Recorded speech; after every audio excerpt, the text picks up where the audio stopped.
देखो दोस्तों, लाइफ में अप्स एंड डाउन्स तो आते रहते हैं। चाहे मेरे लाइफ में हो चाहे किसी और की लाइफ में हो, सभी के लाइफ में आते हैं। मगर मैंने एक चीज देखा है कि मेरे आसपास या दूर दूर तक कोई नहीं है मेरे टक्कर में। मैं घमंड के साथ नहीं, विश्वास के साथ बोल रहा हूँ। मैं अब भी उस लेवल पर हूँ जहाँ लाखों लोग पहुँचना चाहते हैं। मैं किसी भी कंपटीशन में भाग नहीं लेता क्योंकि मेरे लिए कंपटीशन पहले ही खत्म हो चुका है। न कोई बराबरी करने वाला है, न ही कोई टक्कर देने वाला है, और इसका मुझे कोई घमंड नहीं है दोस्त।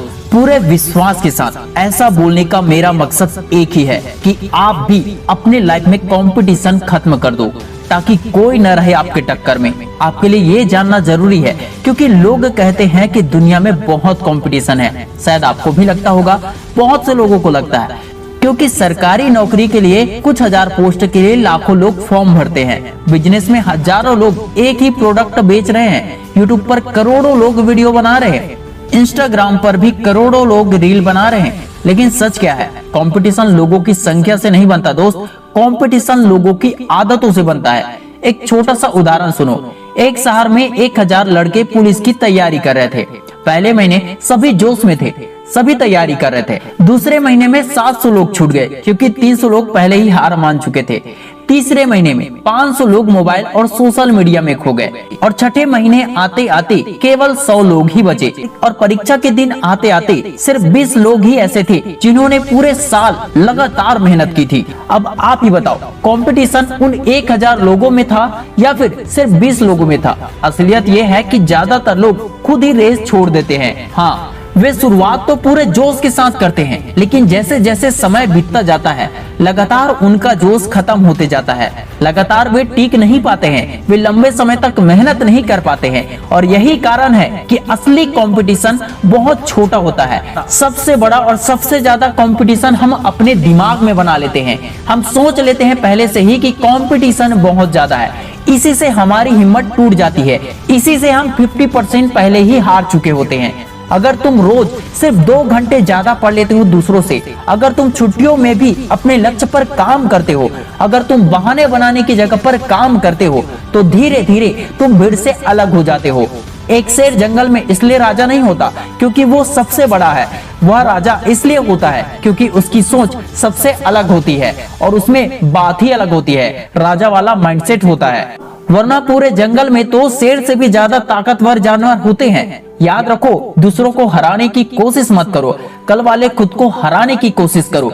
खुद से कंपटीशन रखो, किसी और से नहीं। जब तुम हर दिन 1% बेहतर बनोगे तो एक दिन ऐसा आएगा जब लोग तुम्हारे साथ कंपटीशन नहीं करेंगे बल्कि तुम्हारी बराबरी करने की कोशिश करेंगे, तुम्हारे पीछे आने की कोशिश करेंगे।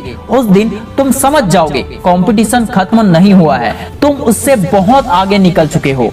इसलिए आज ही फैसला करो, भीड़ का हिस्सा नहीं बनना है, भीड़ से अलग पहचान बनानी है। और जिस दिन ये आदत बन गई ना, उस दिन सच में कोई नहीं होगा टक्कर में। एक रियल लाइफ एग्जांपल सुनो। दुनिया में एक फेमस कलाकार हुआ, जीन मिशेल बास्कियाट। शायद आपने भी नाम सुना होगा और नहीं भी सुना होगा क्योंकि ये विदेश का है। ये वो कलाकार है जिसकी पेंटिंग्स आज 10-10 मिलियन डॉलर में बिकते हैं। मैं बात कर रहा हूँ डॉलर की, रुपयों की नहीं। इसको हम रुपयों में कन्वर्ट करेंगे तो कई करोड़ रुपए होंगे। लेकिन जब वही छोटा था ना, तो वो अजीब अजीब चित्र बनाता था, गोल गोल टेढ़े मेढ़े, ऐसे ऐसे रंग जो किसी को समझ में ही नहीं आते थे। लोग कहते थे, ये क्या बना रहे हो, ये तो बच्चे जैसा है। उसकी माँ ने भी कहा, बेटा ऐसे नहीं बनाते हैं, ऐसे बनाओ जैसे सब बनाते हैं। लेकिन उसने किसी की नहीं सुनी। उसने वही बनाया जो उसके दिमाग में आता था, वही बनाया जो उसे पसंद था, वही बनाया जो उसकी आत्मा कहती थी।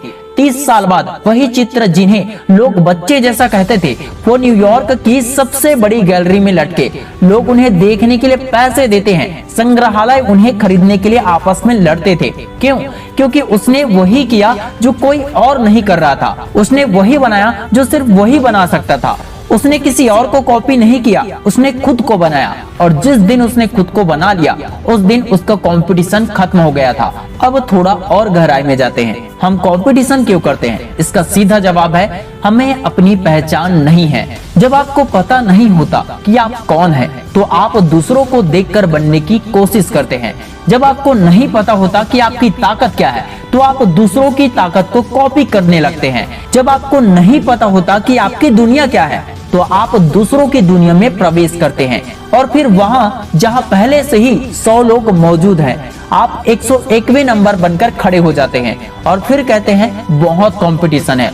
लेकिन क्या आपने कभी सोचा है कि आप वहां क्यों गए जहां 100 लोग पहले से ही थे? आप क्यों नहीं गए जहां कोई नहीं गया? क्योंकि जहां कोई नहीं गया वहां डर है, जहां कोई नहीं गया वहां अनिश्चितता है, जहां कोई नहीं गया वहां कोई रास्ता नहीं है। आपको खुद रास्ता बनाना पड़ता है और रास्ता बनाना वो काम है जो 99% लोग नहीं करते, क्योंकि रास्ता बनाने में दिक्कतें आती है, क्योंकि रास्ता बनाने में असफलता मिलती है, क्योंकि रास्ता बनाने में ना लोग हंसते हैं, ना कोई सपोर्ट करता है, ना ही कोई ज्ञान दे पाता है, सही नॉलेज कोई नहीं दे पाता। हाँ, भले ही लोग आपका बायकॉट करेंगे, आपका समर्थन नहीं करेंगे और आप पर हंसेंगे, आपका मजाक उड़ाएंगे और ऐसे लोगों को लोग पागल कहते हैं। लेकिन जो 1% लोग दुनिया बदल देते हैं ना, वो वही है जिन्होंने रास्ता बनाया, रास्ते पर नहीं चले। अपना रास्ता खुद बनाना आसान नहीं होता दोस्त, क्योंकि इसमें सफलता के चांसेस बहुत कम होते हैं, रिस्क ज्यादा होता है और सफल होने में समय बहुत ज्यादा लग सकता है। ऐसे रास्तों पर चलने पर शुरुआत में लगेगा कि कोई फायदा नहीं हो रहा है, छोड़ देते हैं, हिम्मत टूटने लगता है,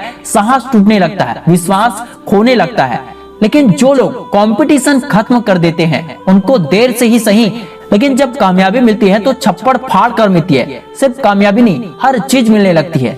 वीडियो को लास्ट तक देखने के बाद वीडियो दमदार लगा हो तो शेयर जरूर करना और कमेंट में लिखना आज से कोई नहीं है टक्कर में। जय हिंद, जय भारत।